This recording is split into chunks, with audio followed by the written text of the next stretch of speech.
Welcome to MojoPlays, and today we'll be beginning a new series on our channel called Game Changers, in which we discuss the video games that changed everything.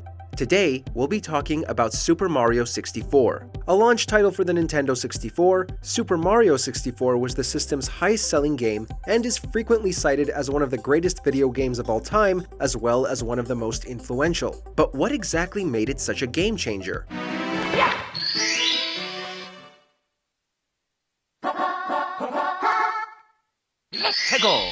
Before we begin, we publish new content all week long, so be sure to subscribe and ring the bell to get notified about our latest videos. To find the answer, first let's look back at where Mario and Nintendo began. After appearing in several Nintendo arcade games, Mario debuted on the Nintendo Entertainment System in Super Mario Bros. This game not only helped define 2D platformers as a genre, it also became one of the best-selling ever made, helping Nintendo revive the home console video game industry. Mario also helped launch Nintendo's Game Boy and Super Nintendo consoles with Super Mario Land and Super Mario World respectively. But even non-launch titles like Super Mario Kart and Super Mario Bros. 3 proved massive hits and left big impacts on the industry. So, Mario and the company he represents had achieved unprecedented success in 2D gaming. But 3D gaming was a new frontier, and success was far from guaranteed.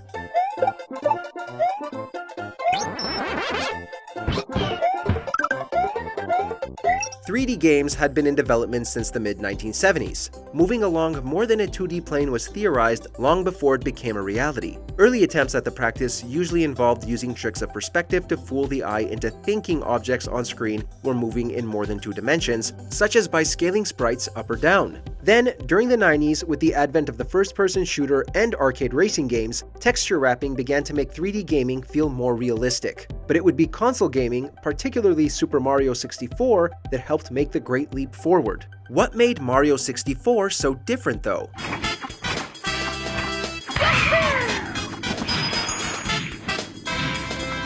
One of the most important things it did better was its camera. Most contemporary 3D games continued the trend established by 2D games. The camera was fixed in one place, and the characters moved around the screen space. Competitors released in the same year, 1996, like Resident Evil or Crash Bandicoot, definitely show their age more because of this inflexible camera. Super Mario 64, on the other hand, gave control to the players. The camera can swing around Mario, and you can even tighten things to Mario's perspective. This was so unprecedented that the developers even came up with the in-game explanation of having Lakitu follow Mario around with a camera. There were probably other games that had similar camera controls, but Super Mario 64 undoubtedly popularized them.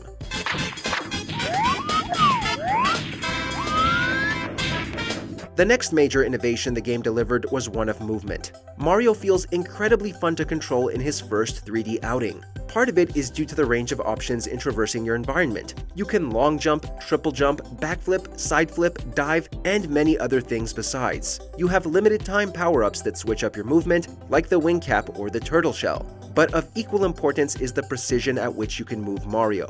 You can run, walk, tiptoe, or crawl, and the transition between all these speeds is as smooth as butter. Mario's movement in Super Mario 64 is all about freedom, and the precision and variety makes it clear to the player that if you screw up, it's probably not the game's fault.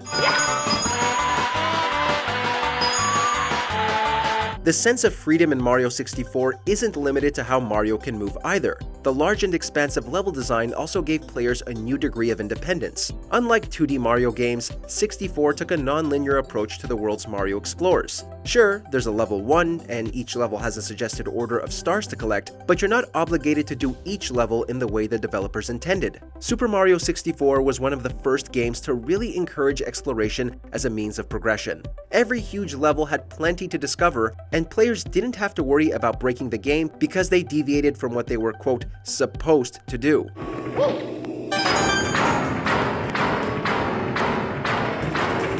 Speaking of the game's levels, each of them was full of things to discover, and more importantly, to collect. Collecting stars furthered progression in the game overall, while collecting coins and other items within the levels gets you more of those stars. And while collecting hundreds of little items became a staple of most 3D platformers, it has also become a core feature of pretty much any 3D game of a certain size. Open-world games with massive maps full of miscellaneous doodads to accumulate owe a lot to Super Mario 64.